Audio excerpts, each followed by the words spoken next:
છોટાઉદેપુર સાંસદ જસુભાઈ રાઠવાની અધ્યક્ષતામાં district coordinator and monitoring કમિટીની બેઠક યોજાઈ. છોટાઉદેપુર કલેક્ટર કચેરીના સંકલન હોલમાં ડિસ્ટ્રિક્ટ કોઓર્ડિનેશન એન્ડ મોનિટરિંગ કમિટીની બેઠક છોટાઉદેપુર સાંસદ જસુભાઈ રાઠવાના અધ્યક્ષસ્થાને મળી હતી.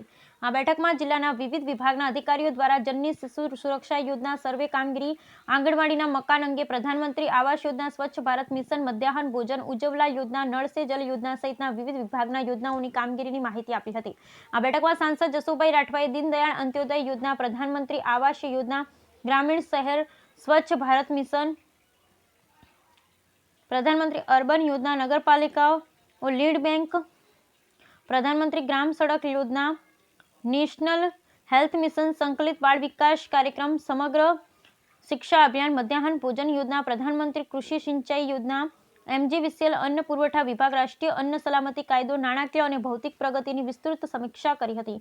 આદિવાસી વિસ્તારમાં પ્રધાનમંત્રી દ્વારા ધરતી આબા જનજાતીય ગ્રામ ઉત્કર્ષ અભિયાન અંતર્ગત અસરકારક કામગીરી થાય તે માટે તેમજ આદિજાતિ વિસ્તારમાં વ્યક્તિગત, કૌટુંબિક અને માળખાકીય સુવિધા મળે એ માટે સૌએ સાથે મળી કામગીરી કરવા આહવાન કર્યું હતું. જિલ્લા કલેક્ટર અનિલ ધામેલિયાએ ઉપસ્થિત અધિકારીઓને અગત્યના મુદ્દાઓ ઉપર જરૂરી ધ્યાન આપવા સૂચન કર્યા હતા. સાથે ધરતી આંબા જનજાતીય ગ્રામ ઉત્કર્ષ અભિયાન યોજના પર અધિકારીઓ અને પ્રતિનિધિઓ સાથે વિસ્તૃત ચર્ચા કરી હતી.